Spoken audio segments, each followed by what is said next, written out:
All right, folks, we're talking about absolute value inequalities. We talked a little bit about absolute value distance already, or equations, and what absolute value means in regards to distance. The distance of an object is from zero. And this is the algebraic principle that we use to deal with absolute value equations. Um, if we think about this, the reason we get this yellow statement here, once I have absolute value, is that I could be C units to the right of zero, so that would yield that information, or I could be C units to the left of zero, so it gives me that information. That's why we have to have these two components in our conclusion. So kind of talking about what absolute value inequalities are all about. It says describe all x values within or within or including that is a distance of 4 from 8. This within means less than or equal to, or less than, and then the including part means equal to. So if I have, let's say, we move a distance of 4 from 8. So if 8 is there, a distance of 4 to the right would put me at 12. A distance 4 to the left would put me at 4. Okay, so the distances of 4 to 12, or the interval 4 to 12, would be what we're talking about here. Now, inequality-wise, that would mean this here. What we're going to say is we want to be less than or equal to 4 units away from 8, and x minus 8 is going to be that thing that puts me here at 8. That being said, this is how we are going to deal with absolute value inequalities here with this principle over here. Okay, so these are the if-then statements that we have to abide by. First one, I'm sure we'll do a less than, and this could be less than or equal to or less than. But it says if our absolute value, and I refer to f of x here because it could be a function, it could be anything, linear, nonlinear, whatever, is less than or equal to c, then the opposite of c is less than, f of x is less than c. That's the governing principle here. What this says here is that the distance is less than c units from 0. So let's think about what that means. If I'm less than c units away from 0, okay, so I'm here, less than c units away from 0 would be all of these values right there. That would be less than c units away from 0 if I move to the right. If I were to move to the left, less than c units, it would be right there. And my hope is that you could see then that all the values that would be true here, that would provide me a distance of less than c units away from 0, are the ones that are green. And that's a between statement between negative c and positive c. So that's why that is what it is. Okay. This one on the bottom says if x, absolute value of f of x, clean that up a little bit. If the absolute value of f of x is greater than or equal to c, then f of x is greater than c, or f of x is less than negative c. So that idea is that this here is a distance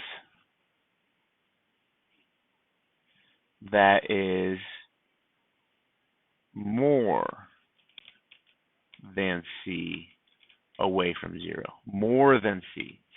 So that idea is if I'm here and I move to the right to c, now being more than c would have to be this stuff there. More than c. That's that. But we could be to the left of 0. We could be here. So how do I say more than that distance? So right here would be more than c. So that stuff over there to the left is that expression there. Okay, and we've got to OR them or union them. So what we're going to do every time that we come across a problem, we're going to see, does our particular problem match one of those rules? And then we're going to apply the rule that it matches to. So if I were to write, I'm just going to write these real quick. If the absolute value of f of x is less than c, then we get negative c is less than f of x is less than c. So what we got to do is ask yourself, does this here match to that? And it does. So if that matches, then we can make this argument right there. So we're going to write our c is negative 4 in this, or 4, so negative c would be negative 4, less than or equal to, in this case, x minus 3, less than or equal to 4. Solve for x, so I'll add 3 to all three parts. So we get negative 1 is less than or equal to x, less than or equal to 7. So that's going to give me the values from negative 1 to positive 7. Okay. If you graph that, what we're looking at would be negative 1 to positive 7. If I put 3 in here, 3 because of this right here, would you guys agree that this image, this quantity of negative 7, or the interval negative 1 to 7, puts me, so my solution is all those values, no matter where I'm at there, I am less than 4 units away from 3. No matter where I fall on this blue line, I am less than 4 units away from 3. If I fall right there, I'm 4 units away from 3, and I'm okay with that because I can be equal. The next question, a little bit different because we're going to ask the question, if f of x, the absolute value of that, is greater than c, that's what we've got right now, is a greater than sign, then we can say f of x is greater than c, or f of x is less than negative c. That was what that argument over there said. Now, does this match that? And it does not. And this is what we talked about last year. You probably weren't provided this information maybe directly this way, and we weren't. This is the law of detachment, if you remember from geometry. We have a specific case. Does it match this? If it does match, then you can make this conclusion. Well, right now it doesn't match. Last year you're probably taught isolate the absolute value. That's the first step. Isolate this.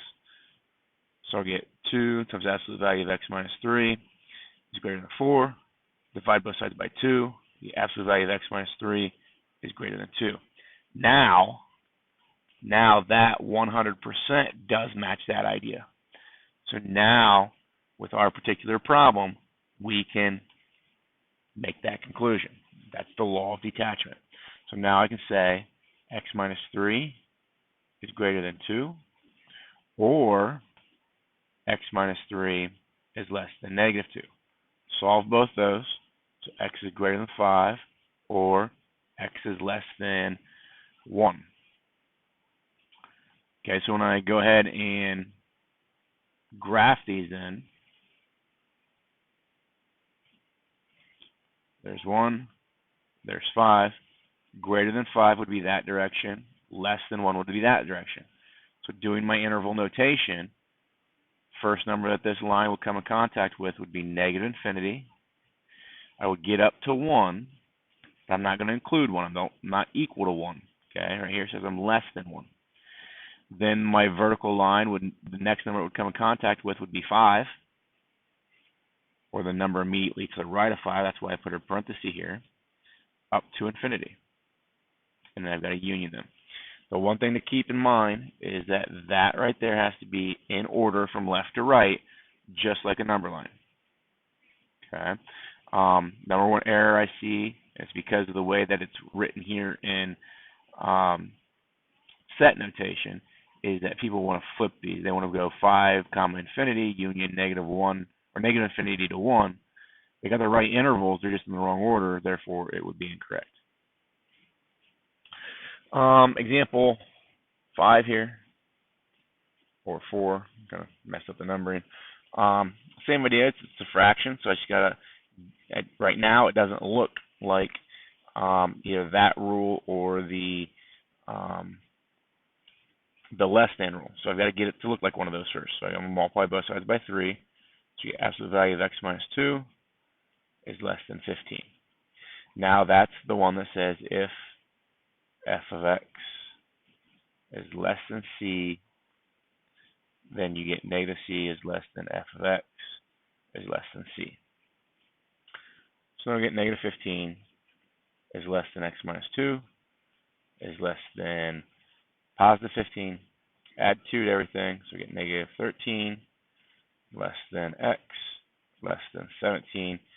And right there, it already tells me my interval real nice, negative 13 and 17. These between statements those are the ones that I hope for because it makes the transition from set notation to interval notation so much easier. When you're looking at certain cases, okay, if I go, let's isolate this, we get x plus 1 greater than negative 3 halves. Now we have issues when this was an equal sign. If that was equal negative 3 halves, we have no solution. Okay, but think about this. This says distance. When is distance greater than a negative number? Well, based on what we know about distance, that is always. So our solution, we would say, is all real numbers. That's one way of writing it. If they want an interval notation would be negative infinity to positive infinity. If you're to look at a graph of this, 2 times x plus 1, so that's going to be like a graph that kind of looks like that. Negative 3 is going to be that line right there. And the question is, when does this v, when is it bigger or greater than negative 3? For all x values, it's bigger than negative 3. It's always above negative 3. So that's a visual of why it's all real numbers. This is the same idea. Okay, x minus 1 is greater than or equal to 0, the absolute value. Well, if I put 1 right there, if we graph this graph's going to look like that. So when is the yellow either greater than or equal to 0, which is that line right there, the yellow is always above or equal to. So again, this would be all real numbers again. If we were, say, like x minus 1, when is that less than 0? When is the absolute value of x minus 1 less than 0? When is the yellow one below the blue one? Well, that would be never. So that would be no solutions. One way of showing no solutions is that we have a circle with a slash through it. Or we do this. We just draw our set notation, but we put nothing inside it. And that's called the empty set. And it just basically tells us we have no values in there.